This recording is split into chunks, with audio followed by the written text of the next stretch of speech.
We're live, pal.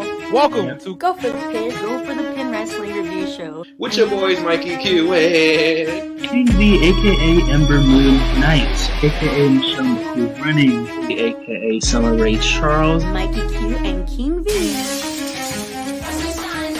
King V, what's going on, homie? Give your energy and feed that vibe into the world. Mike, you still owe me a chopped cheese. I mean, Hey, Mike.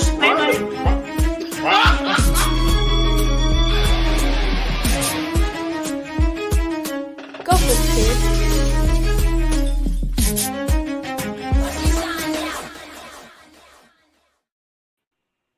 live, pal. Welcome to Go for the Pin, episode 120 with your boys. First, Mikey Q is back as the Lakeside Professor, and also I am joined by, firstly, King V, aka Glock Lesnar. You brought back the legs. oh my goodness, oh my goodness, oh my goodness. Oh my goodness.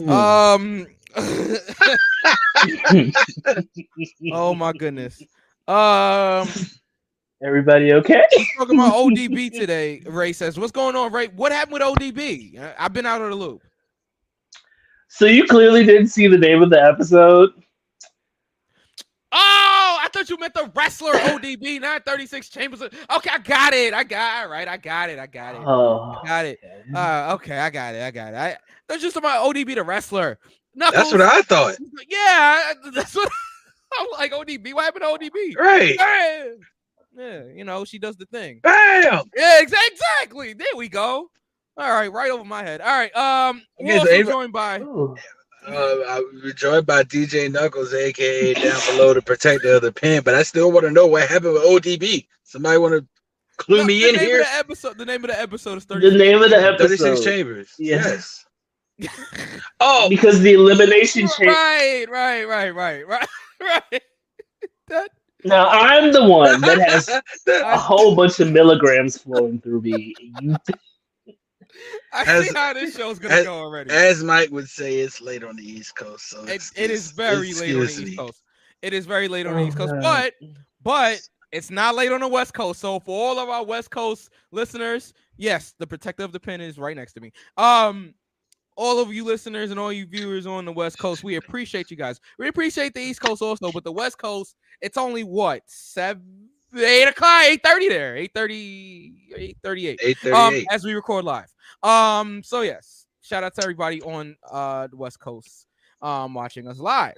All right, tonight, as you guys can see, the title says 36 Chambers, so we will be talking about the Elimination Chamber. The Elimination Chamber goes down this Saturday from Montreal, Quebec, Canada.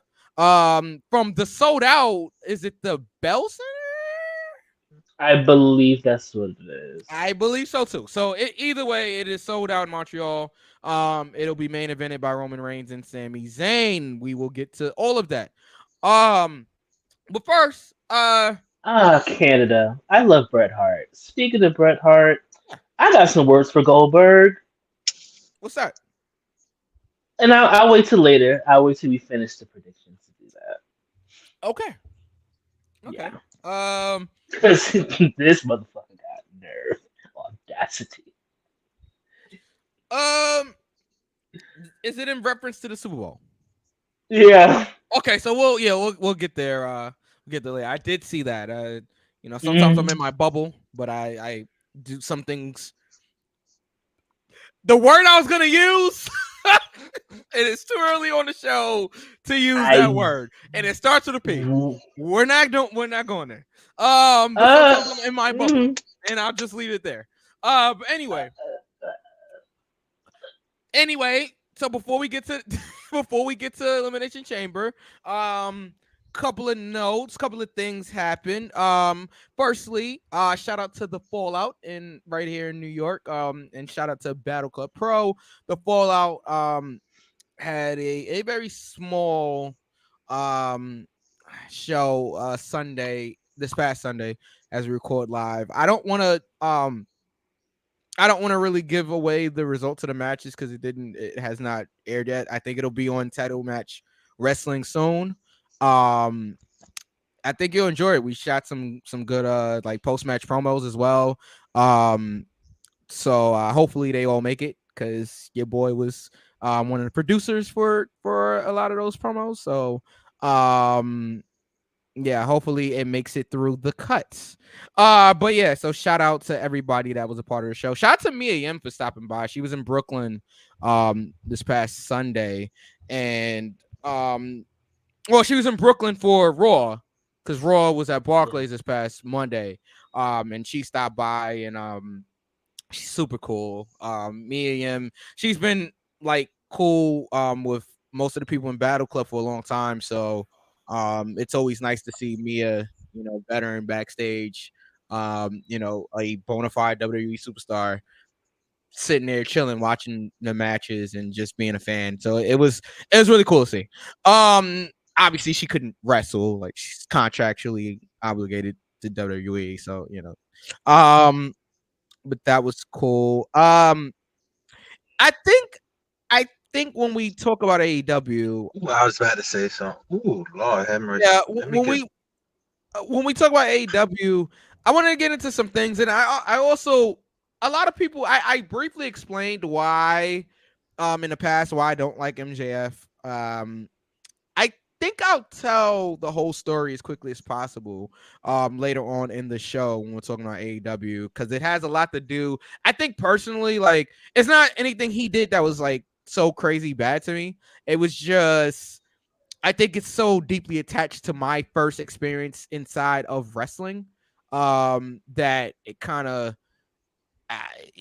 it just, I don't know, it left a bad taste in my mouth afterward, and it was like, all right, well, MJF's kind of a dick. It's like my first time doing anything within wrestling, and MJF did not make it any easier for me. But like I said, we'll get there when we talk about AEW.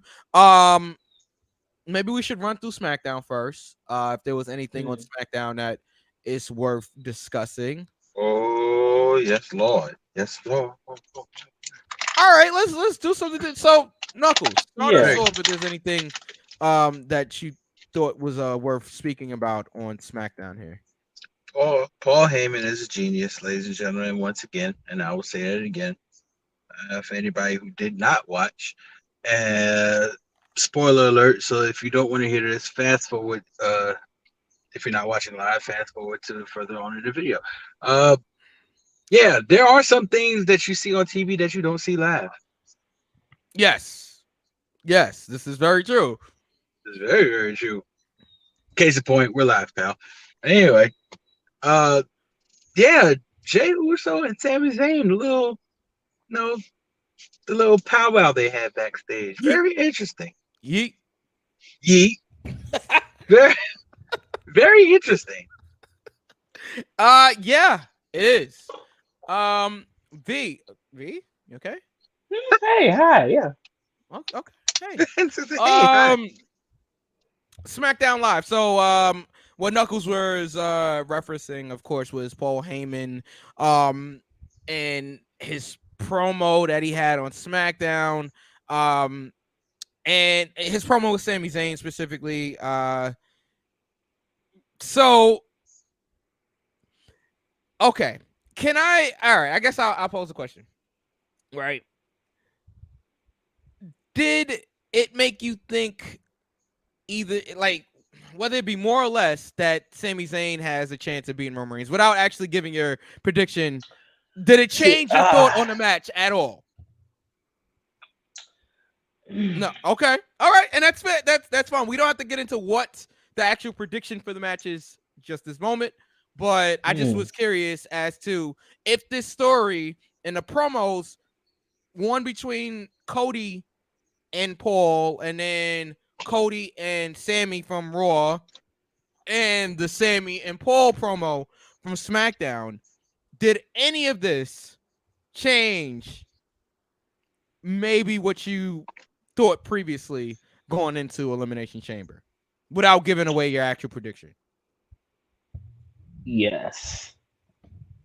Okay. I'm intrigued. That's called the hook, pal, and I don't mean Taz's.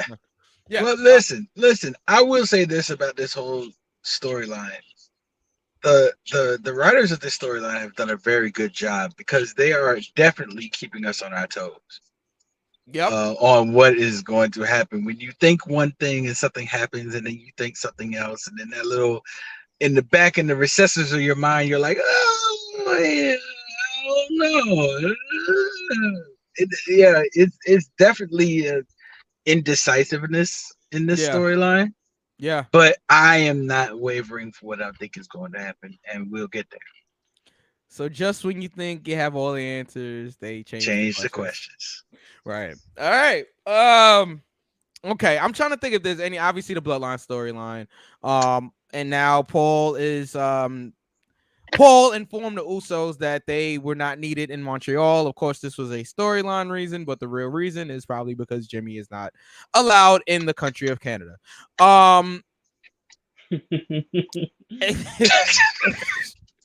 And yeah, Knuckles, you mentioned the backstage between Jay and Sammy. I'm very interested in what's gonna happen there. Of course, Paul saw it, right? I guess Jimmy didn't see it.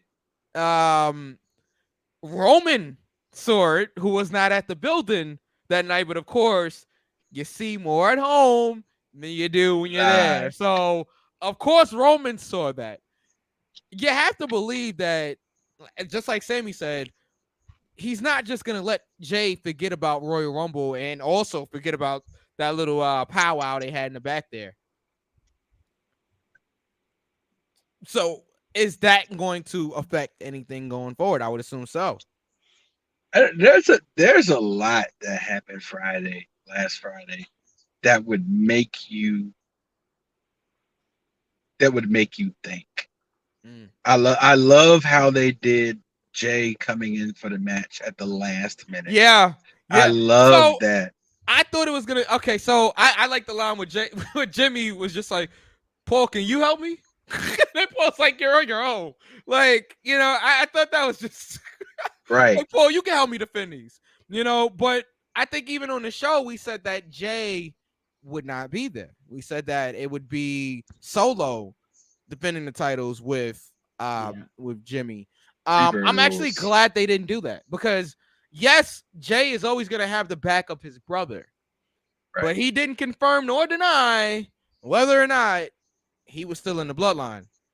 So yeah, he came in, they did the match. They're still our tag team champions, but we still don't really truly know what's going to happen with main event Jay.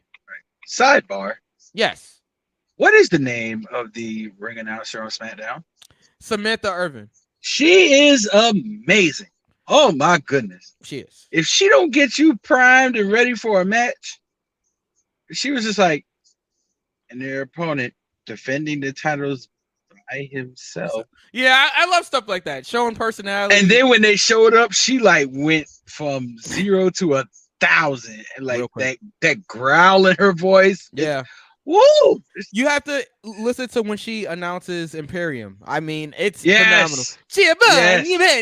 I love Ludwig Kaiser. I love that Ludwig Kaiser. Right. But yeah, Samantha's great, and I love that they're letting her be her. Yes. Also, not just sound like a robotic ring announcer. Like I like that she has some personality in her. When she does title matches. Oh my goodness. Yeah. No, Samantha's great. Disputed. I was like, ooh, you better talk. You better go ahead. Shout out to Alicia Taylor. We're just gonna put that out there. Shout out to Alicia Taylor. She is the NXT ring announcer, and that is who trained Samantha. One of the people, of course. I'm sure she had training from others as well, Mike Rome and people like that. Do they sound alike? No, I could tell the difference. No. I could tell the difference between Samantha and Alicia. Okay, so who? Alicia actually did Raw 30, I believe. Believe it or not. Alicia Taylor did Raw 30, but Samantha is usually the one on SmackDown. So did Samantha do War Games? No, I think Alicia did. I think Alicia did. It was because Samantha's been on the main roster for like a year now. That's yeah. Ricochet's Yes, old this lady, is right? Beyonce. Okay. Yeah. Beyonce, Okay. Yep. Congratulations. Good job, to Ricochet. Yeah. Yeah. Good job. You leveled up, buddy.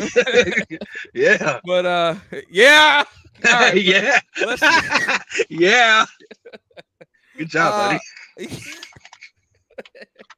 Doing your thing out here. Yeah. But yeah, shout out to Samantha Irvin. Okay. V, I'm sorry. Oh, he's fine. But yeah, so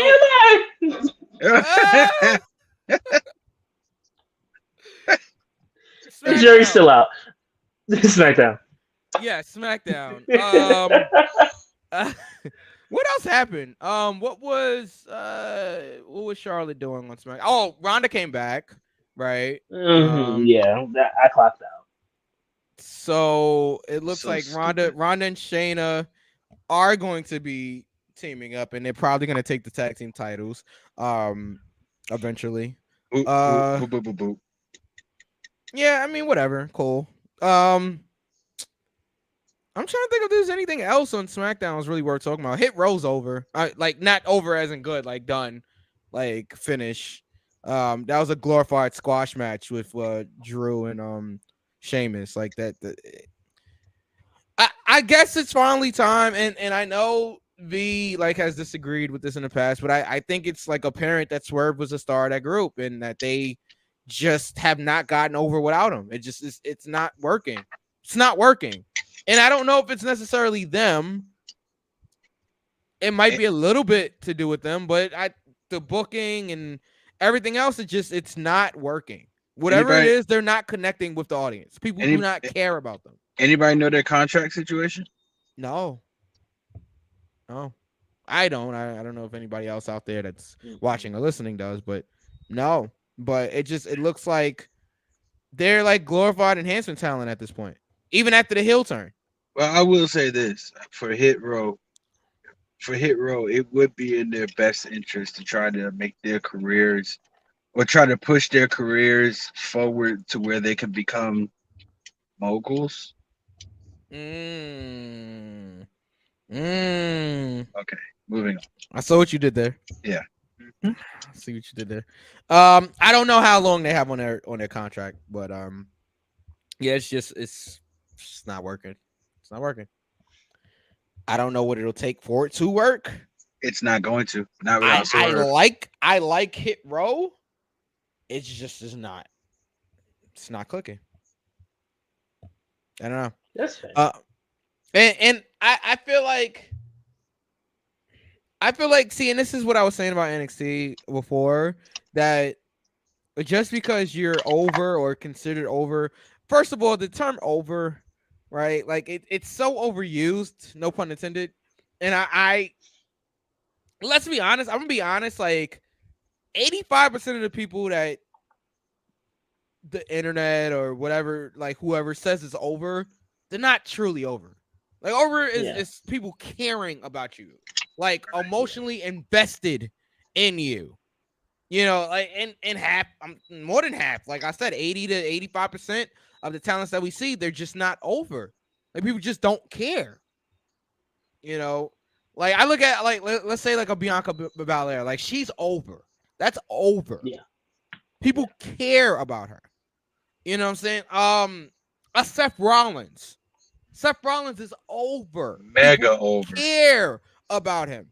You know what I mean? Becky Lynch, over. People care about her. They get emotionally invested in her. Brock Lesnar, he comes out there, people care. Brock's over. Brock's been over for a very long time. Like it's like I said, it's certain people that's over and it's certain people that's just not. You know, but that's a whole nother show that we could get into. But yeah, I think that was about it on SmackDown. What do we give SmackDown? Okay, Knuckles is saying 2. Yeah, I'm rolling with a 2 count. Hey Ray, if you can hear our voices, you know, if you're anywhere within well, I guess the country. Let us know what you think of SmackDown. I couldn't use mileage. I don't know how far it is from here to Cali. I don't know. But I know, but I don't know how much in mileage. But yeah, so if you're watching, just let us know what you think. And anybody out there, feel free. Even if you guys don't catch it live, right? Even if you don't catch the show live, you can send it. You can comment on the show. We want that. We need that. So you guys can comment on the show after and give your twos. I know people that literally watch our replay every week, and thank you for that. We really appreciate it. You can leave comments. We want to interact with you guys. You know, so the only way that this show will continue to grow is with you guys, you know, interacting, and all of you guys help. So everything helps. All of the impressions, all of the interactions, all of the retweets, all of the likes, all of the shares, everything, all of that helps, and we are so grateful and we're so thankful. So please continue to do so. Yeah, an Orange Cassidy thumbs up. I'll give you 2 Orange Cassidy thumbs up. Oh, there we go. There's 2 of them. All right. Raw. Who wants to start us off with Monday Night Raw? Raw. Okay. There's a couple of things that I just want to talk about, honestly. Okay. I'm trying to figure out where should I start. Cody and Sammy. That's where I personally want to start. Ooh. Because it wasn't SmackDown that maybe changed my stance on what might happen in this match. Yeah. It's more so, well, I was going to say last night. Not it. Monday night. Yeah, there you go. That promo between them, that shadow of self-doubt.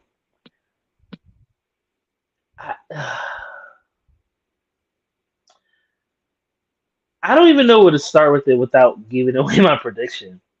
Yeah, I'll just say this: it was riveting. Riveting. Yeah, I agree. Acting. Theater.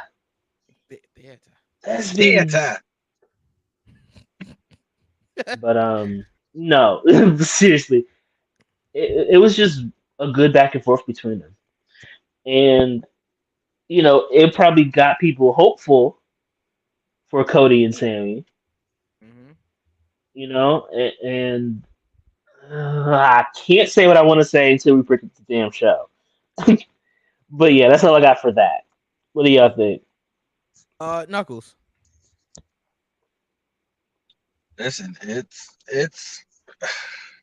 the confidence for me. It's the whole aura of confidence that Sammy is walking with right now. And I think this is the greatest thing that could have ever happened to Sami Zayn in his career. This story that they've got going on, and it's being set up. It's being set up emotionally. Either the world is going to be ecstatic, or the world is going to be heartbroken. There is no in between. You're either going to be you can. There is no way you can sit here and tell me with a straight face that you are neutral about this storyline. There's no way. No way. If you're a wrestling fan, there's no way you can tell me you're neutral about this. You're either going to be extremely elated, or you're going to be extremely heartbroken. One or the other. It's perfect writing. Okay.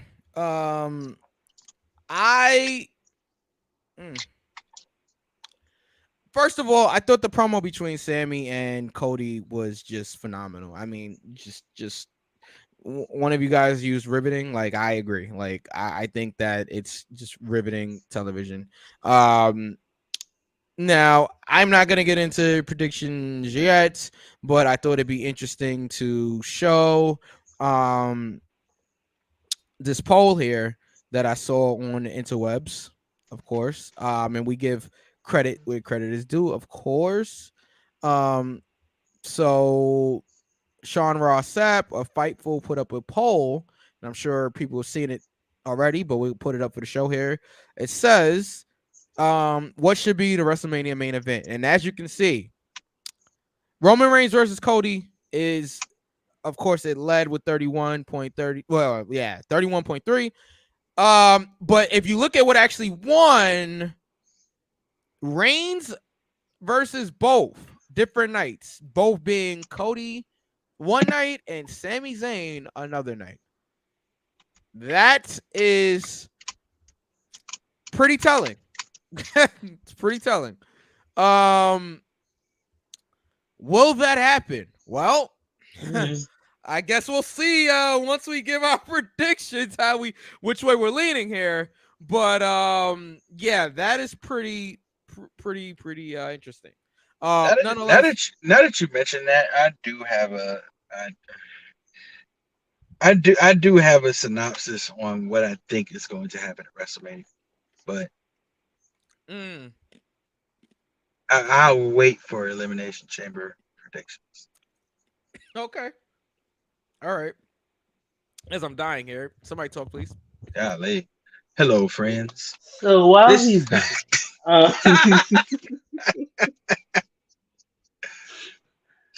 we're live now. Yeah. Okay. We're live. Sometimes. Yeah. Okay. Yep. All good. All right. What else happened on Monday Night Raw? Seth Rollins wore the boots. Okay. Oh my God. He wore the boots. And I knew it. I knew it was gonna be him. Them Astro Boy boots. Yes. The Pac-Man ass boots. Yeah. Like that is Mario Knuckles. Knuckles. Knuckles, please. No, like, that's what they were. I still hate them. I hate them. That's why. It's like putting balloons. It's like putting balloons in your feet. Oh my goodness. But yeah. What were you saying, Seth Rollins? What was he doing? I was saying that he wore those boots. Yeah. He gave Awful the curb boots. stomp in the boots, which huge pop for me. Right. Like, Shout out I to the love edits y'all made. Y'all are funny. yeah, I saw that. I did see that. Stomping a Koopa Troopa. So we'll get to Elimination Chamber, obviously, but the U.S. title is on the line. So that happened. There was a whole segment with the Miz. Miz got destroyed by Rick Boogs again. Don't really care. Brock and Bobby. Stiff spear on the floor. I'll tell you that much. Yes. Ouch. The boys brawled. That was they correct. did. Now Bobby Lashley's the heel going into this. Is that what it seems like? I can't tell. Yeah, I can't pinpoint it. Guys, come on. He came out with security and was refusing to get in the ring with Brock. That's heelish. That's a typical heel move 101. That's heelish. Nah, I ain't gonna sign this. I'll do it from over here. That's heel work 101.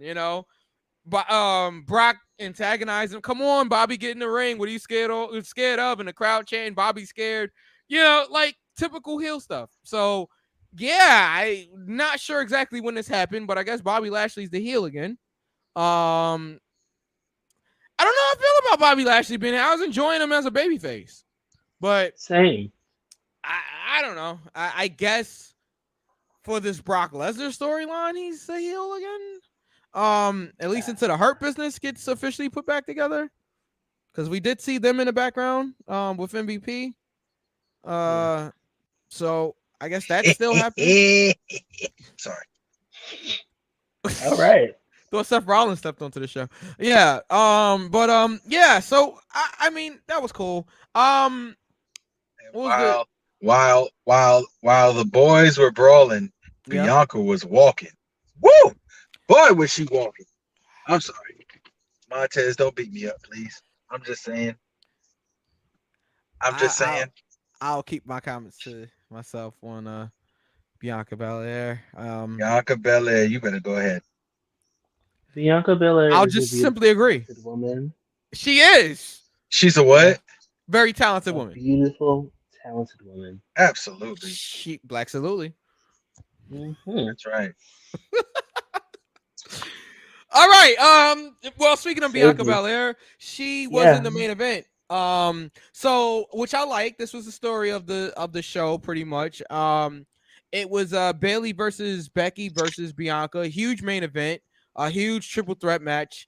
I think it would have been bigger if we didn't just see Bailey and Becky in a cage last week. But nonetheless, they had a reason to be going at it again. So I understand. So the stipulation of this match was if Becky or Bailey won, they would be added to Elimination Chamber. But if they lose, they're both out. Neither one of them get in. Mm. So Bianca won, which means Becky and Bailey aren't in the Elimination Chamber match, and now Becky's road to WrestleMania is unclear. No, it's not. So last week Enlighten I said something about a 6-person tag match Yeah. that I was thinking was going to happen in Elimination Chamber, but I completely forgot that Dakota's still injured. Yes. So they probably are pushing it to WrestleMania. Now, this is when eventually leading up to it, we will see a certain female wrestler from Toronto, Ontario, Canada Yeah. help out also, and we get that 3-on-3 at WrestleMania. Okay. So I think that is what it's supposed to be. They had to hold out because Dakota's injured, but because I did say that she might show up in Brooklyn. Yes, you did. You did. Okay. So yeah, I was wrong. I was wrong, but I definitely see this happening. Knuckles. You make a very good point, V. I didn't quite see. I mean, I saw it, but I kind of tried to ignore it because my mind was somewhere else. I see Becky and Bailey for the last time, but this time there's going to be a certain stipulation. Stipulation being that if Bailey loses, then Damage Control would have to split. Because they're doing nothing with Damage Control. Well, they're all tag team champions. Yeah. And Dakota's injured, to be fair. And Dakota's injured. Were they doing anything with them when she wasn't injured? Good point. Come on. Good point. Yeah. Back up. I'm just coming up close to make sure I hear you correctly. Were they doing anything? Mike, I've got my eye on you. Oh no! Not. I mean, were they ever doing anything with the women's tag team champions? This is why 2 people decided to walk out because y'all are idiots. But and their point was proven. One of whom is working on an album right now. That's neither here nor there. Love my girl down. No, girl. Just because your cousin. Oh, and what? An out? Yeah, she is. She's working on an album or an EP or something. I better be a photo album. Money. All right. If this part of the gimmick, sorry, I was trying to push through that. If this part of the gimmick, sure, fine, fantastic, but do not make this regular, girl. Don't do it. I'm so sorry. Well, she being Mercedes has a big title match against Kyrie. This Saturday, actually, same day as Elimination Chamber. I'm not probably not gonna watch the show, but I'll watch the match. While we're here, since we're probably not gonna get another chance. Does Mercedes walk out with the IWGP Women's Championship this Saturday? No. No. Yes. V. Okay, I am going yes. So, okay, that was simple enough. All right. Hold on, how long has Kyrie been champion? Only since December. She just won it. Yeah. No. Yeah, that's originally what I was thinking too. Can she still work AEW if she's IWGP? I guess she could because they have a working relationship. So then, yeah. But do you, yes. So is Mercedes going to AEW? Going debatable. I mean, they had a certain let me get this right. They had a certain Switchblade character. Yeah. No. I going to AEW, I'm not sure. That's debatable. Appearing, maybe a one-off. Most likely, yes. Maybe more than just a one-off, but yes, I definitely think she being Mercedes will appear at AEW sooner rather than later. It could be at Revolution. Ooh. Yeah. I just had an ooh moment. Okay. Ooh.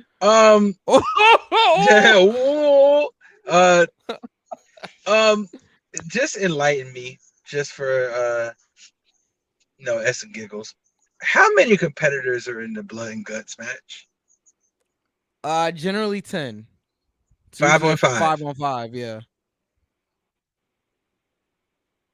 Toni Storm, Saraya, Ruby Soho.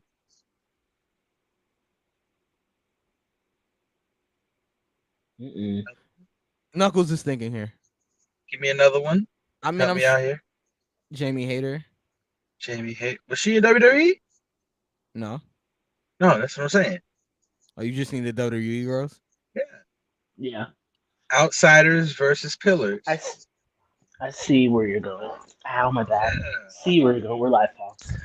We are live. Yeah, I see where you're going. Yeah, if this is going to be a one-off situation. I mean, I suppose they could do 4-on-4 as well. But if that's the case, then you have Ruby, you have Tony, you have Saraya. Go ahead. Athena. Oh, I forgot. Yeah, the current Ring of Honor Women's Champion. So that makes 5. Seen since she won. We haven't seen since she's won Ring of Honor. So you have Ruby, Athena, Toni Storm, Saraya, and Mercedes against Britt Baker, Jamie Hayter. Probably get the Raw graphic out of here. Yeah, I'm listening. Wow. Okay. Who would the 5 be for AEW though? I would assume Britt, Jamie, Chris, Statlander. Yeah, when she gets healthy. Yeah. Hell, I mean, you could even throw Jade in there. Bunny. Jade. Oh yeah, Jade. Yes, Jade. Yeah. Yeah, absolutely. Well, we said Jade, so Ray shouldn't be that far away. But yeah, I mean, you could... You woke up out of sleep. Yeah. Yeah, Jade. Who said something about Jade? Huh? What? Yeah. What? Oh man. But yeah, I guess we could probably talk more about that once we know the direction of that story. I mean, I guess we have a good idea, but we'll get to that when we get to AEW, because I actually have a few things to say about AEW as a whole this past Wednesday from Laredo, Texas. Yeah, so that was Monday Night Raw. What did we think about Monday Night Raw? Okay. Two counts around. All right, 2 counts. No. I couldn't see. I'm gonna give it a near fall. Oh, there it is. It just popped up on the screen. Wow. So you really you enjoyed Monday Night Raw. Cody and Sammy. Yes, I agree. The Bianca angle and the Brock and Bobby Angle. What about Edge? Edge and Beth Phoenix. The Judgment Day segment. That was cool. That was good. cool. Yeah, that was cool. So yeah, I'll give it a near fall. Okay. Who did Ali piss off? I just want to ask that. Bronson Reed. I guess so. Yeah. I guess so. I'm ready for war. All right. Sure you are. I actually like his theme music, and I wish they would do the camera trick when he like stomps the ring when he used to do in NXT when he like stomp it and it go down when he was stomped like because he's colossal. Even though I know another person that's colossal, his name's That's correct. But anyway, but yeah, so let's go to NXT. Because I do have a few things to say about NXT. I try to go through it quickly here. I like the setup for Roxy and Mako. Yeah. Miko Satomura. Yes. All throughout, like, I'll get to JC in a second, but all throughout the show, they was building up to this tag team main event between with Mako and Roxy versus Kaden and Chance. I like the middle of the show where Mako said, well, Roxy said, thank you for coming to help me out. And it was a very subtle thing, right? But I'm kind of a nerd for stuff like this also. Like, it's my film background coming out, right? So Roxy on one side, Mako on the other side, the NXT Women's Championship right in the middle. Nobody had to say anything. Mako didn't even look at the title, but you already just knew. She said, I have my reasons. And you saw that divide. That was great. That was great. Like, perfect. It wasn't too on the nose. All my film people know about that, right? It wasn't too on the nose. It was just enough that, okay, you got it. You're paying attention. You know where we're going here. I thought that was great. Right. JC Jane's promo on Gigi. I thought it was good. I'm interested to see where they go with JC after the inevitable Gigi Dolan feud, because obviously it'll be Gigi and JC at Stand and Deliver. I'm interested to see where we go. I don't know what happens with JC after this. Gigi, I'm sure Gigi will be okay. She's that talented. But I think that JC showed that she can hold her own, so I'll be interested. Stop me if you guys have something to say about she could definitely, if she ever gets upset, she could definitely put her foot down. Oh my goodness gracious. Okay. Oh my god. Oh my goodness. No. Oh my goodness. I'm still I still am not feeling the fact that they broke up Toxic Attraction. Toxic. Simply because they need more female tag teams and they've just worked together. Yeah. But, without Mandy, I guess they just had to cut it, which I can't do this today. Even though the turn was cool, I'm fighting through it. Even though the turn was cool, I just was like, why break up another team? An established team at that. I think it was time, V. You think so? Yeah. What is Toxic Attraction without Mandy Rose? Gigi Dolan and JC Jane. That's true. But I'm sorry, that was kind of ridiculous, but it's true. It is true, but I think they messed it. Well, I think they messed it up by having them hold the titles for as long as they did. Because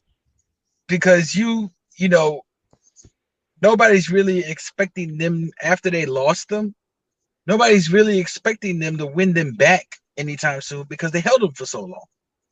So now you just have them out there as a tag team who really wasn't in the picture of winning the tag titles again. You had to do something. Now, is it unfortunate that maybe one of those people than the other might be more successful, and maybe they might be more over than the other? Is that unfortunate? Yes, but it is what it is. I just think, like perfect example, Street Profits. Mm-hmm. Montez Ford is more over than Angelo Dawkins, even though they're equally talented. Angelo Dawkins can go just as much as Montez Ford is. But if you leave it to a fan vote, who are you going to get behind more, Montez or Angelo? You're going to go behind Montez. So I think it's just the same situation with Toxic Attraction, especially seeing it as JC turned on Gigi. Right. Yeah. And Gigi was already getting the smoke on social media. Like, come on, Yeah. She was already catching the vibes from the fans. Yeah. So I'm not going to say why you put 2 and 2 together. If you're that dumb, 2 and 2 equals potato. But I'm just saying. Gigi's very attractive, and so is JC. Like, there's no denying that. I get it. But as far as like in-ring talent, I think you got to also remember Gigi's been working longer than JC. Gigi, she came up through. Listen, Priscilla Kelly was lighting up the indies before there was ever a Gigi Dolan. You know, so on one end, and I'm gonna be honest, I think I even came on the show and was like, I still can't believe Priscilla Kelly got signed to WWE, and not because she's not good, just because she's that controversial. Like the Priscilla Kelly that I remember on Independence, man, she was not a PG character, right? But as talented as she is, she was able to conform and adjust to a PG environment. So, of course the fans have a little bit more respect for Gigi because they've seen her come up through the indies for years before she ever got to WWE. So JC, I could be wrong, but I think JC came up through like WWE's, system. I don't think she really was like an independent star. I think she got, I think she was like, like primarily brought up through the Performance Center. So do you think this is a tactic to try to put JC more over, having the two fight each other because maybe Gigi is the more seasoned character? Or seasoned wrestler? I think it's designed to get both of them over. I think it's designed to get Gigi over as a baby face, a legitimate baby face. And I think it's hold on, give me 1 second here. Ray says, "Hey fellas, I'm back. Let me know when you want me to comment on that Jade scenario." Boy, and there it is. I guess he heard us. Yeah. I was driving when you guys were talking about it. Yeah. You didn't wreck the car, did you? I hope not. We'll talk about AEW. I can see you now. I'm like, man, this is a good episode to go for the pin. Yeah. So we'll mention Jade Cargill. Whoa. We don't advocate for that at all. Please pay attention to the road. Right. Two hands on the wheel if you need to. But yeah, seatbelt also. What was I saying? Oh yeah. Okay. To answer your question, Knuckles, I think it's designed to get both of them over. Gigi as a babyface and JC over as a heel. Give JC a little bit more credibility, I think. Yeah. I think I got it. I don't know if I don't know if this is gonna be a long-standing rivalry. Like I don't know if it ends at Stand and Deliver next month, 2 months, month and a half. I think, because WrestleMania is a month and a half. Yeah, so like a month and a half. Wow, WrestleMania is a month and a half away. On my birthday. It's on your birthday. Yeah, the second night. Night 2 is on Knuckles' birthday. You guys heard it here first. I will not remember half of it. Oh, I feel that. Well, the last 4 matches, I probably won't even know ever happened. Watch it back before the show, pal. Like, who's in the main event? Hacksaw Jim Duggan. Okay, I'm leaving. Hacksaw Jim Duggan. So many other people. Is that Tatanka? Tatanka. All right. Tatanka. No. We're not doing this. Knuckles, our birthdays are in the same week. Ray says Team Aries in the building. Okay. I'm glad that you guys are having this lovely moment. V's birthday is less than a month away, and mine is about 2 months. So, we're in February. It's February 17th as we record live here on the East Coast. February 16th for our people in the West Coast. But yes. Yeah, that's really all I had to. Oh, no. Okay, the Waller thing with Shawn Michaels. Okay, my thing is, what are we doing here if Shawn is not going to wrestle? And this is the point I wanted to bring. This is one of the main points I wanted to bring up here tonight. The 15th of March.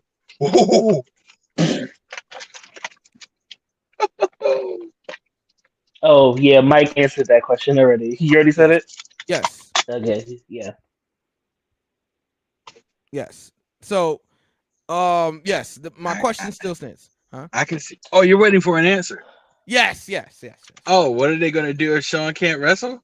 No, I'm saying if we're not getting a Shawn Michaels match here, right? What are we doing with Waller? Because it's like, okay, he's building up all his heat with Shawn Michaels. Is Shawn Michaels gonna have to find somebody to face Grayson Waller? You know, to shut him up. Yeah. Okay. All right. I mean, I feel like that's cheap because people want. Here's the thing, right? Listen. Yes. Listen. And I'm gonna do this for all my intelligent wrestling fans. We're not gonna get Shawn Michaels in the ring. We're not. We already had it. We're not. But we still have to find something to do with Grayson Waller and him in this storyline, correct? Yeah. Yes. Okay. So the X factor is Sean Waltman. I caught that right away. Like, Sean Waltman? Why not? You know, 1, 2, 3 Kid versus Grayson Waller. Okay. 6-pack. I don't see it for Grayson Waller. I'm never going to. I just don't. But I can see X-Pac. I can see. Because when you really think about it, who?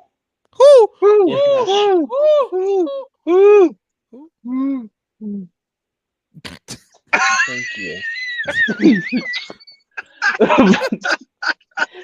But if not Shawn, who? Like Triple H can't wrestle anymore. No. I don't want to see Road Dogg. I don't want to see getting out of his chair. You know, Billy Gunn is in. I'm saying DX. Billy Gunn's in AEW. Yes, he's steady ass. You know, Kevin Nash can't go anymore. Scott isn't here anymore.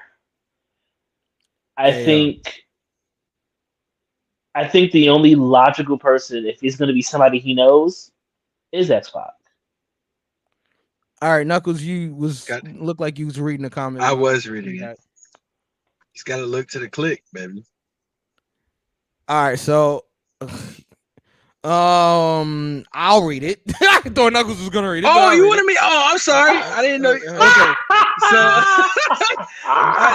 Okay, okay. So Ray says, "I love the." Can I read it, please? Sure. I love the Waller Michaels feud, even with Michaels not wrestling, because now we are seeing Michaels finally not firing back like he did in the past. This is showing the sun setting on Michaels. Has it not set already? Right. And he then retired. And then Waller is a Vince McMahon perfect package. Listen, I like the kid. I'm calling him a kid. He's probably older than me. But I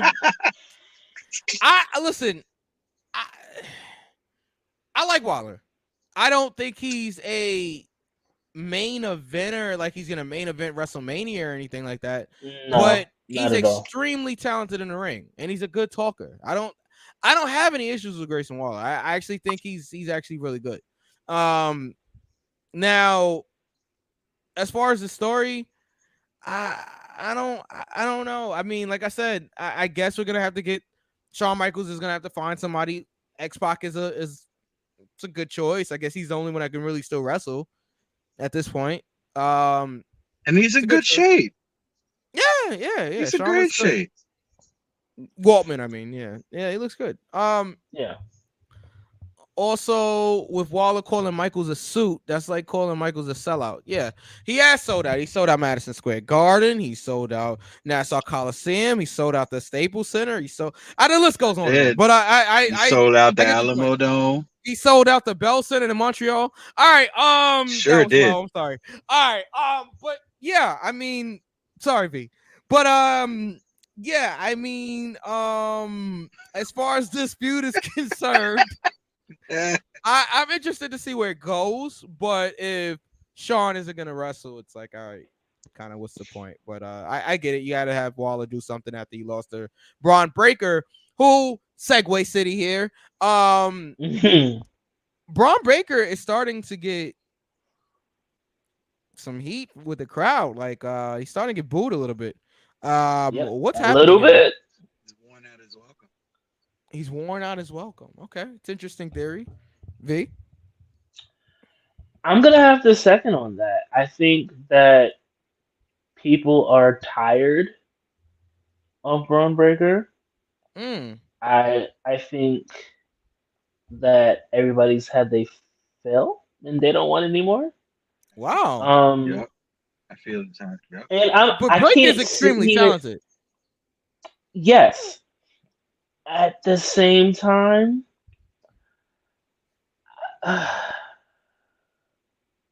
don't give a fuck. I'm gonna say it. As talented as he is, I don't find his matches compelling. Because it's the same formula. And you know he's going to walk away when winning the match after. Yeah, like I think that's what it comes down to. The matches are the same. Like I didn't care about the Waller match because it's like, all right, I didn't think he was gonna lose anyway. Yeah. I think the problem is also I think we all kind of know what's gonna happen here with Breaker and his title run. We can see it, the fans can see it, the people in the building can see it. Like Carmelo Hayes is beating Braun Breaker at Stand and Deliver. Absolutely. It's like Ray says he's been tired of Braun Breaker. Okay. I mean, listen, and it's not to say that Braun is not talented. He is. He really is. Great athlete, incredible athlete. He's picked up his business quicker than a lot of other people. I think the sky's the limit for Braun Breaker. However, space, I will agree with the fact that it is formulaic, meaning his matches, and I think that people are ready for a new champion. He's been champion for almost a year now. It will be a year. I think Dolph beat him last year at Stand and Deliver, and then he got the title back a few weeks later. So it's going on. Yeah, it's going on a year now that Breaker's been champion. As Knuckles is pondering something here, he's thinking intensely. So Braun Breaker reminds me of somebody, but I just can't put my finger. Yeah, I bet. It'll come. I wonder. Yeah, it'll come to me. Will it? Yeah, okay. Yeah. Okay. All right. I'm just gonna sit back in my recliner chair and while you figure out. Yeah, who Braun Breaker reminds you of. Yeah. Holler if you remember who he reminds you of. I wasn't even thinking about that. I was thinking one of those heavy machinery types that breaks up concrete. Wait. Huh? Wait. I gotta spell that out for you guys, really? I know I'm high, but what? V. What do construction workers use to break up concrete? Oh, the one I'm gonna drag by his beard later today. There you go. Okay, I get it. There Okay. you go. Mike, get up. Okay. Whisker biscuit himself. Got it. All right. Ooh, got it now, 2 + 2 is indeed 4. I got it. I got it. I thought you were trying to holler Thank if you, heard me. Ray. Thank you. Who's next? All right. Okay. So, Hopefully, that was pretty much.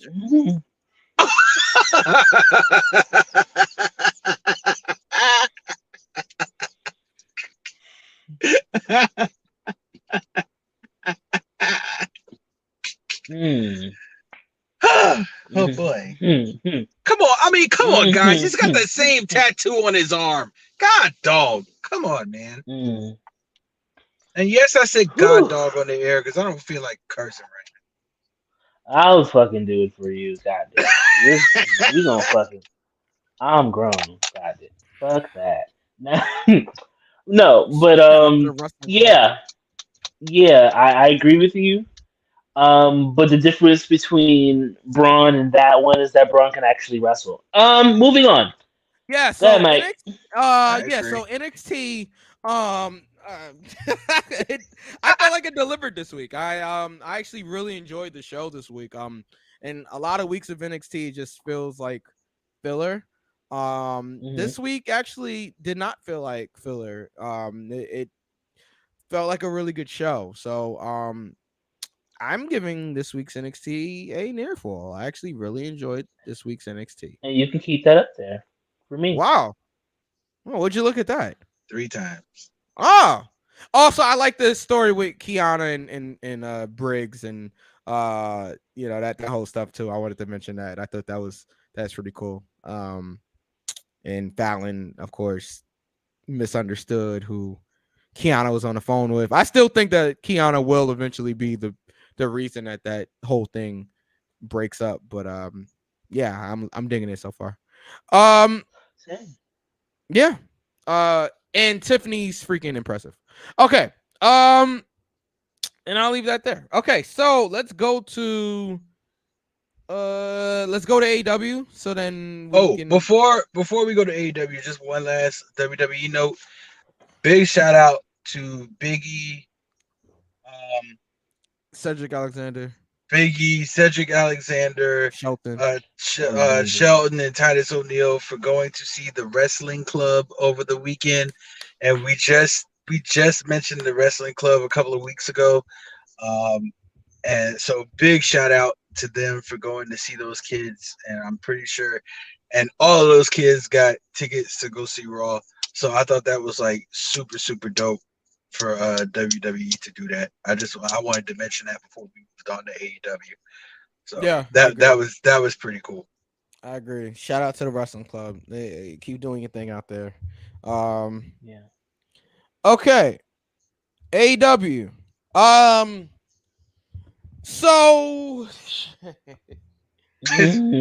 where do I start here? Oh, where do you start? Okay, let's start with the beginning, right? So Okay. the opening match was Blackpool Combat Club versus Roosh and no, that didn't open the show actually. That didn't open the show. That's I actually blocked out what opened the show. What opened the show was was it a 5-man, 4-man, 8-man? Yeah, it was a lot of I think it was commotion. 8-man. It was It was 8-man. It was ruckus. It was Yeah. ruckus. Not Ruckus. Wait a minute. I believe AEW dragged this week. We're getting there. Okay, because even on paper, so they're running down the card as the show starts, and I'm just like, wow, this week seems really lackluster. I literally said that as like AEW started, right? So shout out to Jeff Jarrett. Our condolences to the Jarrett family. RIP to Jerry Jarrett. Legendary promoter in this business, and just our condolences to the Jarrett family. Shout out to Jeff Jarrett for being able to wrestle this week. That is yeah, I mean, it not only wrestled but stay in character. Like right. that is incredible. Jarrett is the ultimate professional, and we would not have looked at him any differently if he said he couldn't wrestle this week, but he went out there and he still wrestled. So I am going to give Jeff Jarrett, all the credit in the world for that. Shout out to Acclaimed, great as always. The Acclaim got the win on Sanjay, I believe, after the mic drop. This led to the Guns coming out there on the stage, so it looks like we are gonna get that tag team match at the pay-per-view. What you think? We're getting a 4-way at the pay-per-view. We are getting a 4-way at the pay-per-view, yes. We will of course predict that show in 2 weeks. Yeah, 2 weeks. So look out for that. Give me 1 second here. Ray says it's like they're not even getting ready for a pay-per-view, which is 2 weeks away. I disagree. I think that they actually have they have some matches already signed and ready to go for the pay-per-view. So I don't think this week did that much to promote the pay-per-view, but I definitely think that they have some strong matches for the pay-per-view. Ray says, yeah, Jeff Jarrett wrestling, I think it was very awesome because Lord knows what kind of emotion he was going through behind closed doors. Yeah. And to still be able to go out there and perform it's incredible. So all the credit in the world to Jeff Jarrett. Do you guys have anything to add about that? No. Okay. No. So what I want to get to is the tag team match here of Moxley and never mind. Claudio versus Roosh. And who was Roosh's tag team partner? 10 Vance. Okay. Yeah. We had a bloodbath in the second match here on Dynamite. I just for what? And I'm gonna okay. It's one of these classic mic rants, right? Okay, you do this in a match that has zero heat, no heat whatsoever. Who cared about Blackpool Combat Club versus Roosh and 10? Like I know they've been going back and forth on Rampage and things of that nature. I understand that, and I'm not talking about the talent. I'm not talking about the talent. I'm not saying who cares about the talent. I'm talking about the match specifically. Who really cared about Blackpool Combat Club versus Roosh and 10, right? And now let that question linger, and then also add: did it need blood in the match? Like, was there any reason that match specifically caused for two guys to be bleeding in a regular? I guess it was a Texas tornado tag. Yes. Okay, I get it, no rules, but was this necessary? And that's not because it's like, okay. And we had a whole big long thing about blood last week, and so I'm not gonna go through that again. I don't really want to talk about that again. Give me 1 second. I think John Moxley subliminally responded to that question. He did come out with a shirt that said "Blood is beautiful." Listen.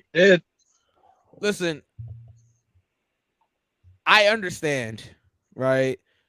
It is a necessary part of this business. I completely get it, and I am not against that. I never was. I mean, come on, we came out during the Attitude Era. I'm not against it. It's just and even past the Attitude Era, to be honest with you, I would argue, right? There were more intentional blood spots, I guess you could say, in the Ruthless Aggression era than it was in the Attitude Era.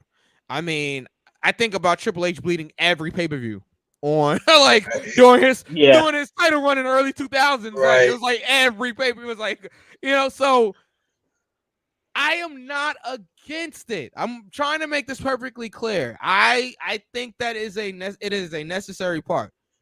However, forget about the blood. I just don't think this was necessary. Like, I don't think that level of violence was necessary for a Dynamite. You do it too much, right? If you use weapons or any of the gimmicks, as we like to call it, right, too much, it becomes like an afterthought. You know, like it loses its effect. Anything you do too much, everything. If you do anything in excess, it's not good for you, right? Moderation is key. So it's like, okay, we're doing this match with all of this violence for what? For what? Like that's all. It's Preston Vance. No offense. Like Preston Vance. Right. Can you guys hear me out there? Like, is anybody listening? It's Preston Vance. He's gonna kill me. Yeah. I'm just saying, guys. Like, come on now. Like, come on now. I mean, listen. Last week it made sense. It made sense for for Takeshita to be bleeding to add to the drama for the Bryan match, and then of course Bryan to be bleeding because of the drama with MJF. I get it. I think let me put it up. I think Moxley is trying to intentionally make himself bleed. I don't know how intentional it is. And make the other person bleed just like Abdullah the Butcher. Yeah, we know how Abdullah was doing that too. And Dusty did back in the NWA days. Didn't Abdullah get sued over? All right, we're not going there. But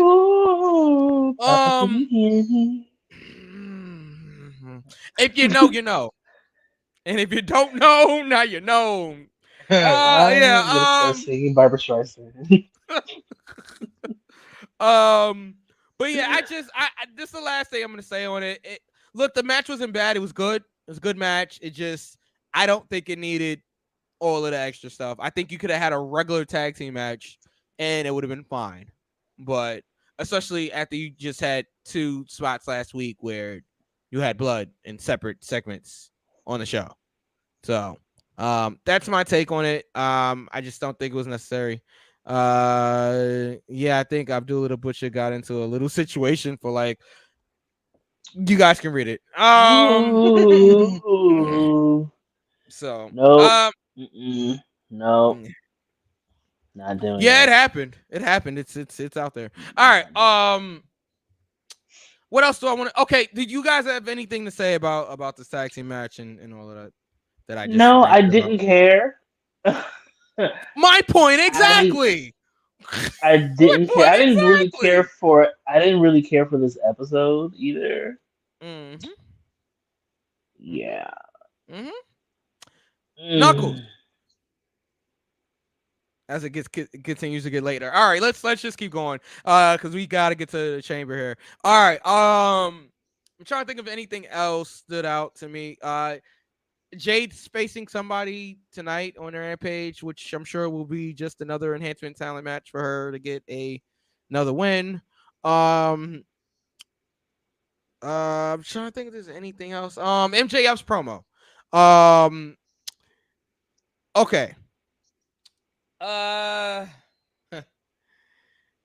Last week MJF had a pretty controversial, I guess you could say, promo.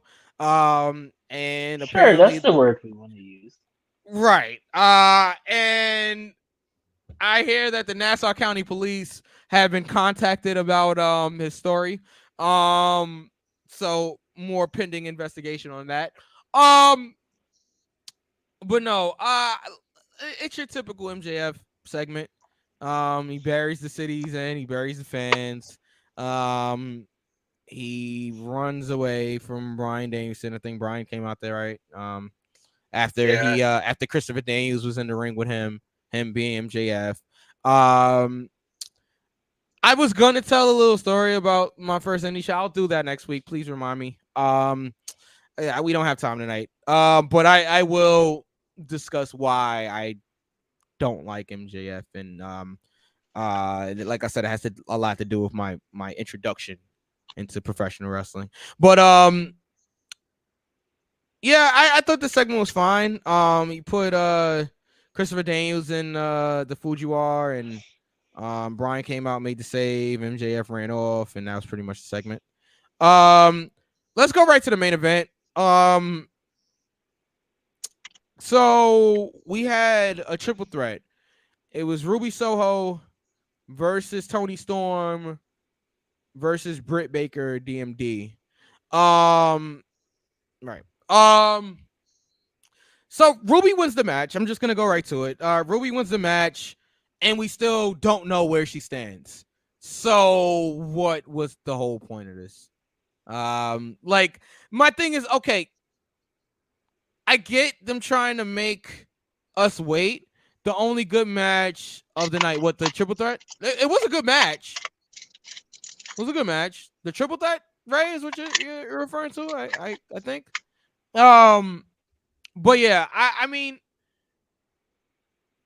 my whole thing is like it literally had zero storyline progression. We're still in the same spot we was in last week.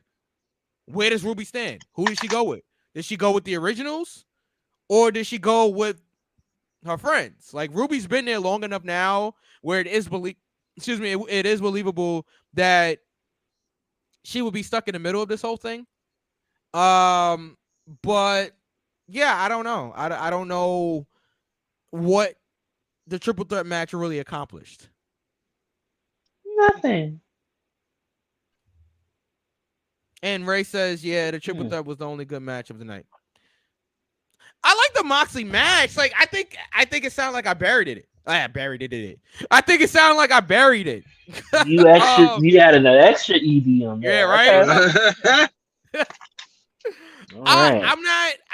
I like the match. I just thought that it made zero sense to do all of that in a TV match that had no heat. Right. That was my point. Let's just get to what do we give this week's AEW Dynamite? A 1 count. Whoa. Yikes, there it is. Oh man. I kind of agree with him. Whoa. 1 count. All right, I'm not gonna bury it that badly. I'll give it a 2 count. But it was a very quick 2 count. I was like 1, 2, right at 2. Kick. Wow. Whoa. And this is coming from Ray. I am shocked. 1 count from me too, says Ray. And we know that Ray usually enjoys AEW more than WWE. So yes, that is pretty telling about this week's Dynamite. It just didn't feel important. Right. It didn't feel important. I don't feel like we accomplished anything really.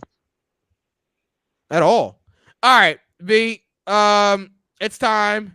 No, not beta time. It's time to talk about the chamber. It's time to talk about the chamber. Elimination Chamber goes down this Saturday. From Montreal, Quebec, Canada. Let me just get the graphic up here. So, on a scale of 1 to 10, how excited are we for this pay-per-view?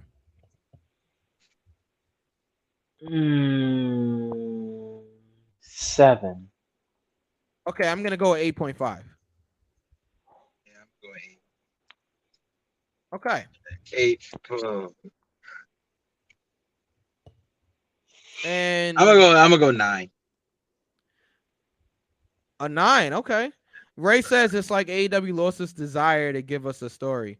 Yeah, I think they're just going through the motions this week. Honestly, I didn't really feel like, it was a show that was really like important to see. All right, Shut up, Z. Shut up. Because I was gonna say something, and I'm glad I didn't. See, I stopped. Okay. Okay. All right. All right. So let's go to the first Elimination Chamber match that we have here. So for the United States, hold on for a second. Ray says 8 is my excitement level, although I haven't watched WWE for a while. Well, this is a good time to watch, tell you that much. All right. So we have defending his United States Championship inside the Elimination Chamber, Austin Theory versus Seth freaking Rollins versus Johnny Gargano versus Bronson Reed versus Damian Priest versus Montez Ford. Deliberate. So I'm please. gonna go. Yeah. I'm gonna go first. Right? Okay. I'm just gonna say this is no way that Montez is getting it right now. No. He's definitely doing the high spots of the chamber, which is fine. It's not a problem. For some reason, I can see Johnny Gargano winning it. That kind of bring like the Johnny person that shouldn't be around people under the age of 18 story together. But I see him retaining. So I'm gonna go with him retaining. Write that down. Austin Theory retains. Okay. I'm gonna agree with you, but I don't think it's because of the Johnny Austin Theory match. I think it's for the inevitable Theory Cena match for WrestleMania. So Yeah. I'm gonna go with Theory retaining as well. No, Ray, we can't. No, Ray says, "Can we have a dark horse again for this too?" No. I like to hear it, Not but for the. not for the. Not No. for this We one. won't. It won't be an It's official thing. usually for the Royal Rumbles. Yes, Exclusively. just because it's 30 Now, people. Like 30 people. I have a question. Yes. Does Cena show up? No. No. No. I don't think so. Not maybe not at the pay-per-view. Maybe the Raw. Okay. Knuckles. This is actually the match that I was saying off air that I think everyone is guaranteed to get right. This is the match. If you kept up with your internets and your interwebs, as Mikey Q would say, you'll know why I'm going with Austin Theory. But yeah, it's definitely setting up Cena Theory at WrestleMania. So, yes. What if they throw a curveball here? I like to throw these little scenarios out. And still It's stick to my almost answer. impossible. What if they throw a curveball where Theory loses, but then he gets the title back, and then we still get Theory versus Cena. That would be absolutely pointless because no one. It would be. Why? Yeah. No one in why this have match- Just Josh because and- everybody's suspecting Theory to win. That's why. And no one in this match deserves to be a 2-week champion. Good point. I could see them doing it to like a Johnny Gargano, unfortunately. Ray said, but I'm sticking with Theory. Ray says he's going with Austin Theory as well. All right, moving right along. Sorry, V, it's late. All right. We have the Grit couple, Edge and Beth Phoenix, versus the Judgment Day of Finn Balor and the 2023 Royal Rumble winner, Rhea Ripley. Mixed tag team match, player. Thank you for that. Ooh. Hold on. Hold that thought. It will. Ooh. Sorry. Ray says, I feel like they may do a curveball because the U.S. Championship should be defended at WrestleMania, in my opinion. I think it will be, but Yeah. I don't know. Like I said, I like to throw out these little scenarios. I could see them just doing it just to throw people off. Like, all right, well, you guys all think Theory's gonna win. Johnny, here's the title for 2 weeks. I don't know, but I'm going with Theory as the safe bet here. Now, V, as you were saying.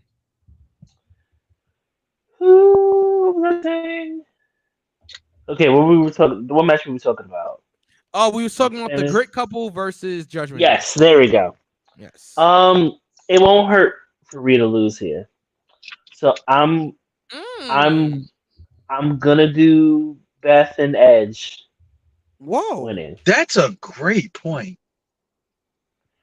And Because Rhea Rhea doesn't have to take the fall. There you go, bingo. She read my mind just now. That's Wow. a great point. I Mm. didn't think about that. Yeah. So Wow. Rhea can still lose without getting pinned. Because let's be real, if the reason why they picked Dominic is because Dominic is going to take the fall. No, Dominic's not in the match. Dominic's Finn not is. in the match. Oh, Finn wait, is in the match. Yeah. Oh, they might change. I feel like they might change that. Well, I mean, Ray says- regardless, Rhea is losing, but she's not taking fall. Okay, well, Ray disagrees with you, but he agrees with he agrees with you saying that Beth and Edge win, but he thinks Rhea is gonna take the pin. I don't think Rhea's getting pinned at all At all. into WrestleMania.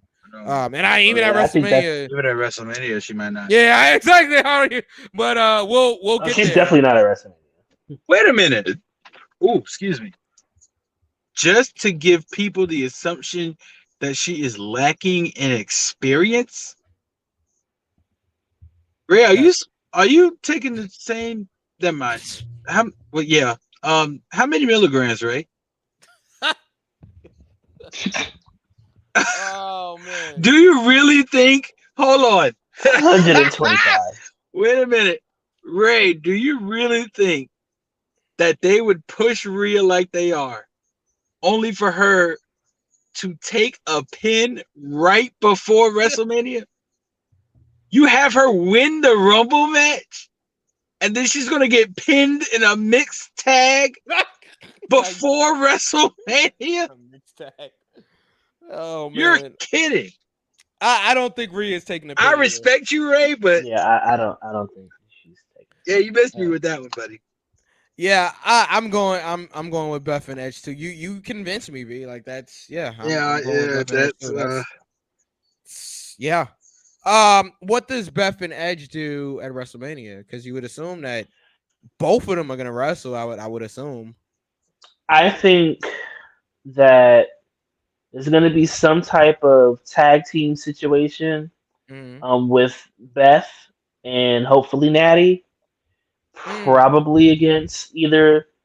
Yeah, I feel like there's going to be a multi-women tag team match for the women's tag team titles. Yeah. So, and it could be whatever ladder, whatever. But I feel like we're going to see Damage Control, the Transphobe and Shayna. Beth and Natty. Honestly, it could be those three teams there. Yeah. A triple threat ladder match. Book it. Ooh. There you go. Book it. All right. Knuckles. You're with Edge and Beth as well, right? Okay. Absolutely. Yeah. Okay. Yeah. V sold it for me. Yeah, me too.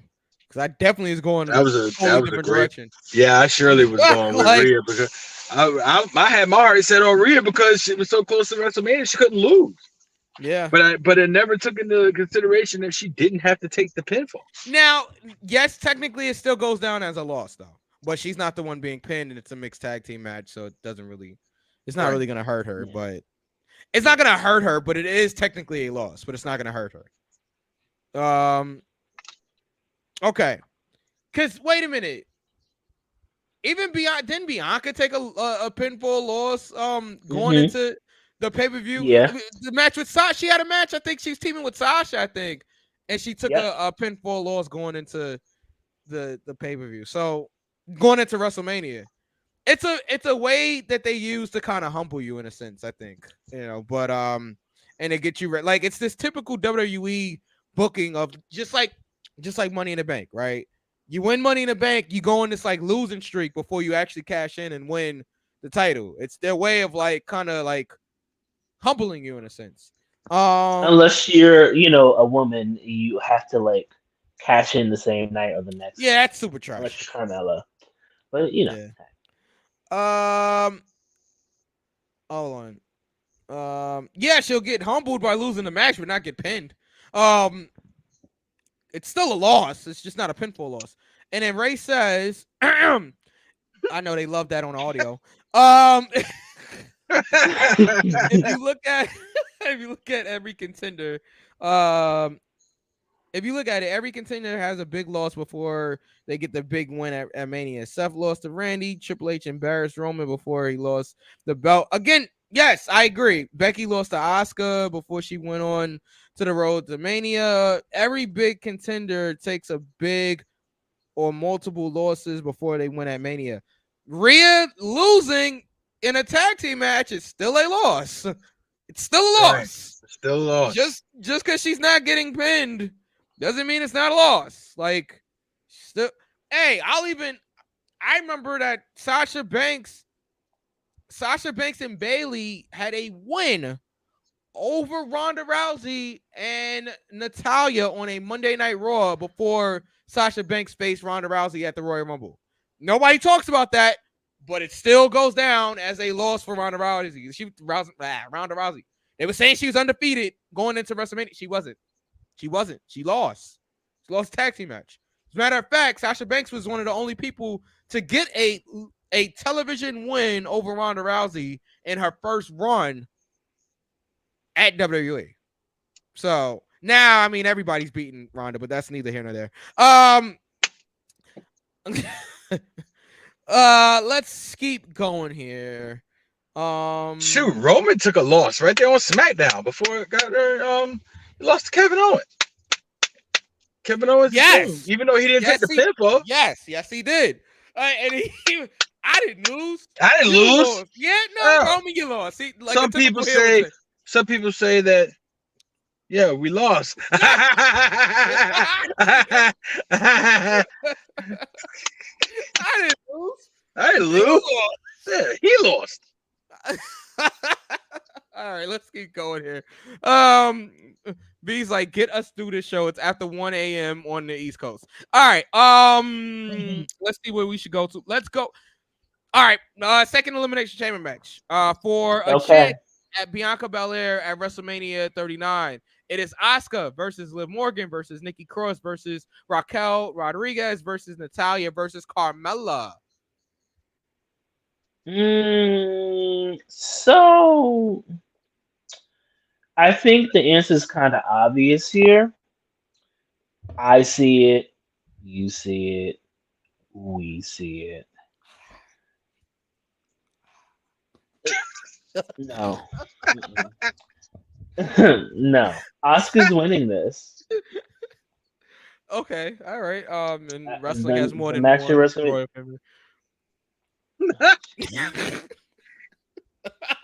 I'm sorry, B. All right, Asuka's winning this. I'm sorry. I tell you, I'm listening. I'm listening, pal.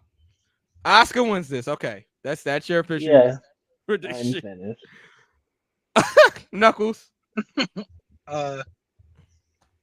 Yeah. Oh God, are we going chalk here? Jesus, It looks like it because I'm going with Asuka as well. Yeah, I'm going with Asuka as well. There are talks of Raquel winning this match. No. Because of the whole strength thing, and No. Which is what I said last week, but no. Okay. All right. But I'm going with Asuka as well. We got Bobby Lashley versus Brock Lesnar in a singles match. The last match, Brock Lesnar won. Bobby attacked him after the match. Bobby eliminated Brock Lesnar for the at the Royal Rumble. Sorry, Ray's comment. Who are the options for the women's chamber again? It's Asuka versus Liv Morgan versus Nikki Cross versus Raquel Rodriguez versus Natalya versus Carmella. We have Brock Lesnar versus Bobby Lashley. Bobby eliminated Brock Lesnar from the Royal Rumble.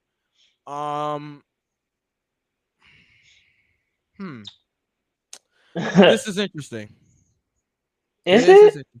Yeah, it is. It is. I think this is cut and dry here. Do you? Yeah. So why don't you go Is first? it? Yeah, go first. I got Bobby Lashley for the win with the reuniting Hurt Business in the system. So let me go ahead and write that down. Right there. You like writing things down. I like writing things down. Protector of the pen. Shut up.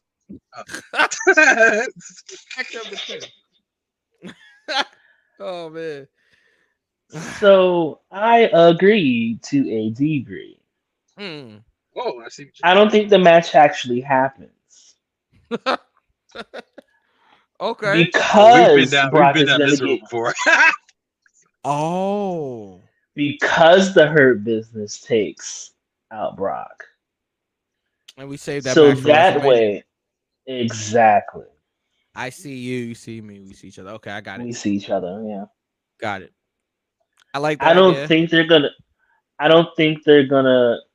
And I'm not saying that Toronto doesn't deserve it, but I don't think they're gonna waste. I don't want to say waste.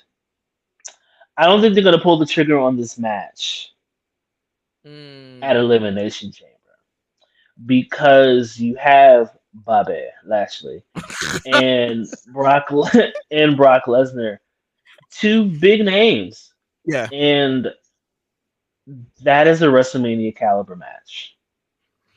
Yeah, it is. It is.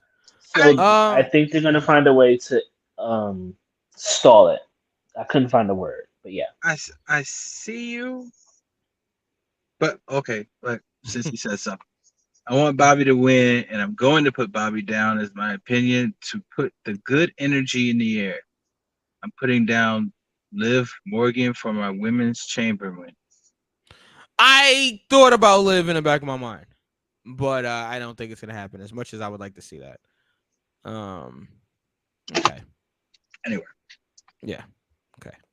I yeah, see what you're doing there with the match not happening, but I can't remember a time where Brock Lesnar was ever just taken out of a situation. He's just so built up to be. He's built to be so strong and dominant, and like, and we've seen him get like jumped before in certain situations, and you know it just didn't work out like that. You make a good point, but I'm still gonna go with Bobby, and I think this reunites the Hurt Business. Now, I don't know. I'm gonna stick to my guns, but you make a good point about the match not happening. I mean, we still get a Hurt Business reunion, so either way. But I honestly, I truthfully don't see this match happening. This is what, the third match? I believe so. And they split, right? Yes. Tiebreaker at WrestleMania. Why waste it on an Elimination Chamber? And that's no shade to the Elimination Chamber. I'm just saying, you know, you want. But if they're gonna marquee stars on your marquee pay-per-view. Yeah. But if they're gonna do, okay. So if you're gonna do that, then why not have? Okay, if you're gonna do that and you're gonna have Bobby as a heel, why not already have the Hurt Business reunited and say, well, Brock, if you want to get to me at Elimination Chamber, you have to fight Cedric Alexander and Shelton Benjamin in a handicap match. And if you win that match, then you get me at WrestleMania. I just don't see them having this caliber match, advertising it, and then not doing it. Especially on a pay-per-view. Especially on a pay-per-view. This is not like this. I think not like they haven't done it before. That is true. But that's also true. But and they did it with Becky and Bayley recently. But that was television. It was TV. Yeah, it was TV, and it was because they literally ran out of time. Like it wasn't. It was a lot of self-sucking that wouldn't allow them time to have that match. It also but the point is that wasn't the plan. They wanted to do the cage match. The plan was to do the cage match. So if they actually have this, so the plan is to not do the match after you promoted it, I kind of have to agree with Knuckles on that one. Like I don't think they would promote this match and then not do it. And it's been pay-per-view. And it's been the storyline on TV for the last 3 weeks.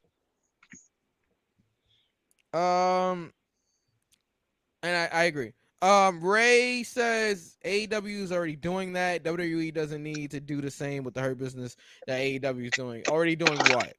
Exactly. Well, Just like I don't see the the correlation. yeah. I'm not sure what that's AEW is doing. That's a good but word right there. Correlation. correlation is great. Yeah, I love correlation. Correlation is awesome. Yeah, how did the two correlate? Shit. You should write that one down. Use it tomorrow. But Oh. all right. I do think this match happens, and I think Bobby Lashley gets the win somehow, some way. Damn Which, right. but I think that this will still lead to the WrestleMania match. I think they'll run it back. I'm sticking to my guns. Oh, okay. Wait. So, what is your official prediction? That the match doesn't happen? Right. Mm-hmm. So no not applicable. NA. No, I don't. NA. It's either it's not going to happen or it's going to be DQ. Okay, I can see a DQ. A double DQ. Mm-hmm. So basically, no winner. His answer is no winner. Yeah, my answer's no. No, winner. I can see a DQ now. I can see that. And that's how the Hurt Business gets Double count out. Yeah, I could see that. Either way, no winner. No, if it's a That's my DQ, then pick. there would be a winner. Not if it's a double DQ. But would if it was a double key, yeah, dictionary. I need to read it. Oh, okay. I get what he. Okay. If it was a double DQ, fans would shit on that. I'm sorry. Yeah, they would, especially in Canada. That's why I think they kind of have to do this match as well, just because, like, I think if you don't do this match in Canada after everything the WWE has put Canadians through, I think they need to do this match. And I think it needs to be. They need to give them a finish. Everything. I'm sorry. I'm sorry. But it's true. It's the least you can do for all the shit you put Canadians through. Trish, Rat, Kevin, the Hart family and shit. Kevin, Sammy. Yeah. It's a conspiracy against Canadians. But yeah, so I don't know. Natalia. Yeah, I was going there. Okay. Ray says wrestle his stable member to get to me. AEW's already running that to the ground with MJF and all his opponents, and with Chris Jericho. Yeah, that's what I thought he was talking about. So please don't do that in WWE with the Hurt Business. I don't see it wouldn't be okay. You got to wrestle all my stable mates. So it'd be literally. I think Knuckles was. I think Knuckles. His mic got tired of being used. Yeah, my I'm tired of you talking. I'm out of here. Yeah, my gimmick just went up out of nowhere. I hate when it happens. But anyway, so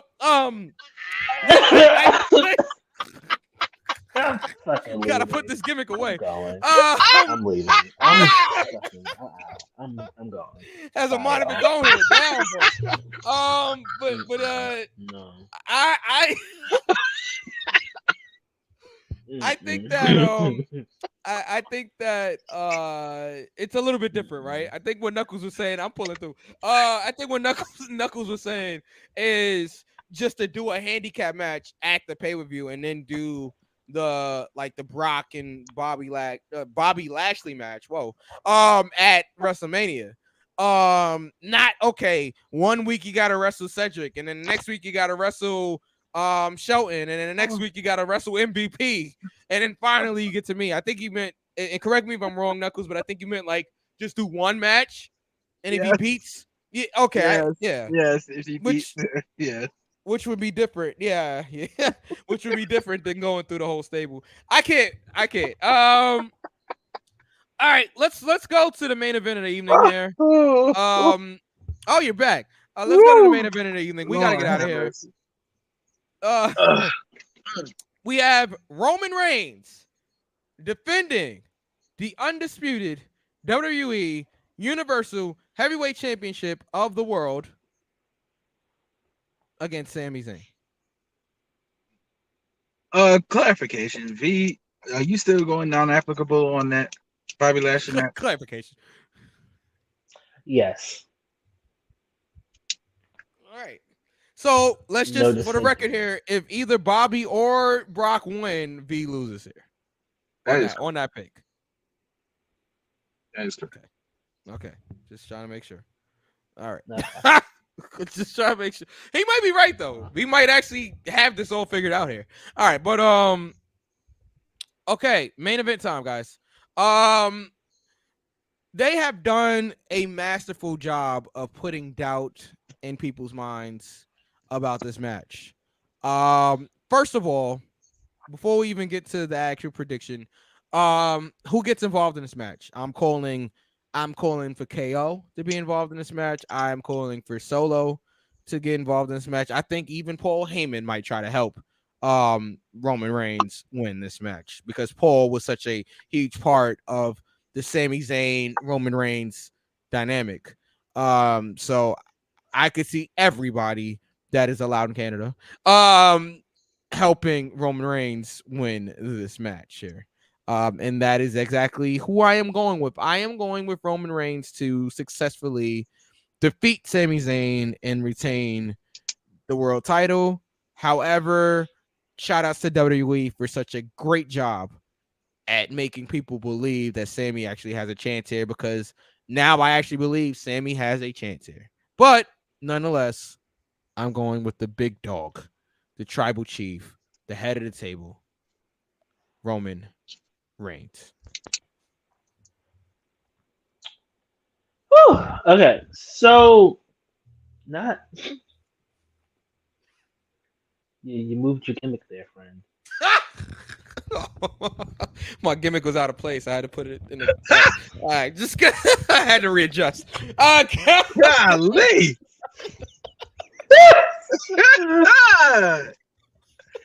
I'm so glad your gimmick decided to rise to the occasion. Yeah. Oh, Jesus. Woo. Oh, no. Luckily I don't have those issues yet. But yes, V, please continue. I feel a Yankee line coming up. All rise. Here comes the gimmick. Oh man. Oh no. No.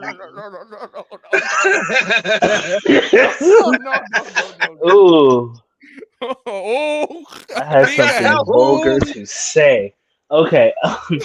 This is not the show for that. So Friday made me feel like, holy shit, they're gonna do it. Right? But Monday, I was like, well, sorry, Sami, you're gonna die. The Montreal Massacre. The Montreal Massacre is what they're calling it. Or gonna call it, apparently. So Ray says, I think Sami wins in a controversial way, but he won't win the title.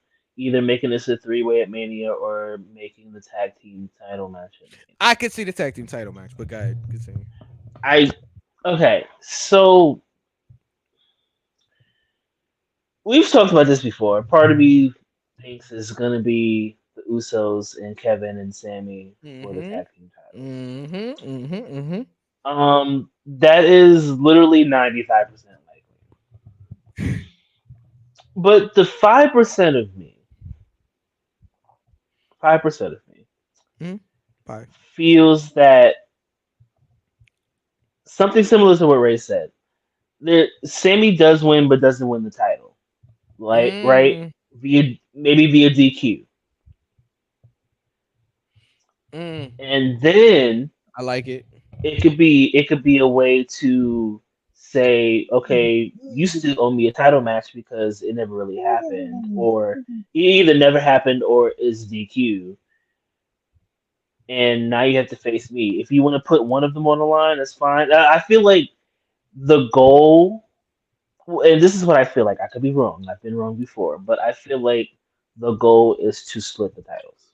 Oh, big shit. Lie, pal. I think the end game.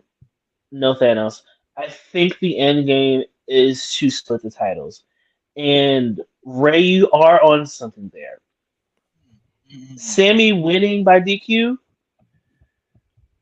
Excuse me, Sammy winning by DQ or count out doesn't guarantee a title change, as we all know, as we should know. You should know that. Mm-hmm.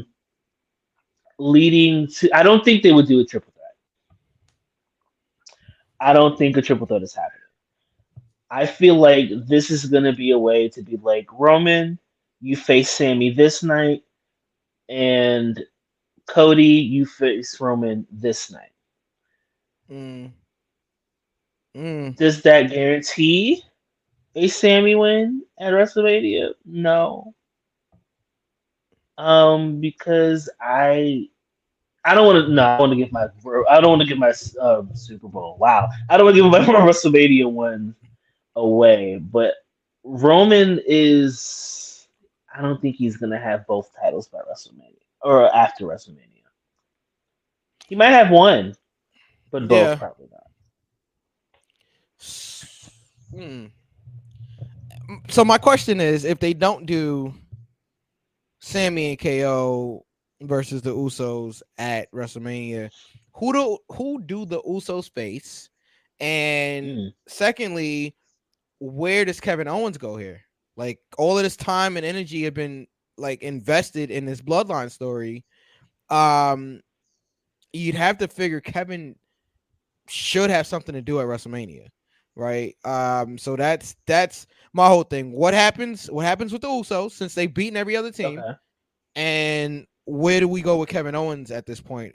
Because if Sammy's gonna face Roman, well, there's a story there. Yeah. As you think about that for a second, I'm gonna read Ray's comment. Ray says also Sammy will be the first person to give Roman his solo/singles loss, which will give fans hope for Roman's loss to Cody. Interesting. You know, you do bring up a good point. What do the Usos do? They beat everybody. I can't think of anyone, honestly. So they might go that way. But either way, Samuel Zayn, you're gonna die. Man. And it's like smithereens. Oh, and that's goodness. okay. Yeah. Knuckles. Oh my goodness, the scenarios here.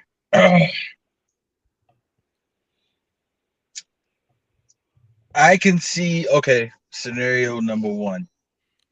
I can see role reversal from Royal Rumble being Sami Zayn playing the role of Kevin Owens and Kevin Owens playing the role of Sami Zayn. I can see that, and that would put them together, seeing that Sami saved Kevin. Now it's time for Kevin to save Sammy, which would put them together, which would set up the title match for WrestleMania, tag team wise. I can see that. I can also see, and V basically stole my point. Where saying that they wanted to split the titles. Here's my thing with that, and I'm going to rewind the clock. Steve Austin, Undertaker, Kane. Does anybody remember that? Yes. Is that when Kane won the title? So, what show are you talking about? It was a pay-per-view triple threat. Okay. Steve Austin, Kane, and Undertaker. With Steve Austin's title on the line. Okay. And neither one of you remember the outcome of that match? No. This is where V's comment about the titles being split. Now, are we gonna say, before I say that, are we gonna say Sami Zayn is SmackDown and Cody Rhodes is Raw? I mean, I guess, even though I feel like the brand extension is technically. Yeah. Okay. I can see this. It's a long shot. I don't know how they do it, But the outcome to that Steve Austin Kane Undertaker match was Kane and Undertaker simultaneously pinning Steve Austin, Oh. which meant Steve Austin lost the title. But there was no champion. Of course, at that point, there was only one belt. Could we see Elimination Chamber being a DQ or a no contest or anything like that? Then they make it a triple threat at Mania, and Roman simultaneously gets pinned. Which means Cody neither Sammy lost. So if they wanted to split the brand or split the titles, they could put Universal on Sammy, WWE title on Cody. Ray says, gotta prepare to clock in, fellas. Put me down for Sammy. If you guys are not on in 20 minutes, we won't be. But Ray, thank you for joining us. Of course, we have all these predictions. So thank you, Ray. And support Ray to Raw and everything. Yeah. Right, so I can see that. But like you guys said, what does that leave the Usos at WrestleMania? So that the split title thing was a long shot, but I could see something like that happening. I really, really, really think Roman is going to win Sunday. And it's going to be Saturday. I'm sorry. And it's going to be my first scenario. It's going to be they're going to try to demolish Sami Zayn. KO is going to make the save, and it's going to set up that tag title match. And then Roman's just going to go on to Cody. I tend to agree with you, but it leaves reasonable doubt because if they do that, what is the point? What was the point of hammering that promo that Cody and Sammy did? To put doubt in everybody's mind, like because it was too. I think people just automatically believed Sammy was going to get massacred in Montreal. So, in order to make it less predictable, like for people like us here that do this show and do these prediction videos, I think that the promo was, I think it was a temp check. Somebody pointed that out, and I forgot who said it. It might have been Sir Wilkins from the Jobber Tears podcast. And he said, I think that was a temp check to see how the fans would react to the idea of Cody and Sammy both getting opportunities at the world title at WrestleMania. So yeah, I think it was a temp check, as we like to say. So that's the point of it. But nonetheless, I do think that Roman Reigns retains his championship, both of them, and he goes on to face Cody, and I think the Usos face Zayn and Owens at WrestleMania. And there you have it, guys. At the 2-hour mark on the East Coast here, V's got Roman Reigns. Correct? Wait, V, you got Roman Reigns? Oh, you I just told them I like my dog. No, I said it was going to be a DQ. So technically Roman wins. So yeah. Okay, okay, so yes.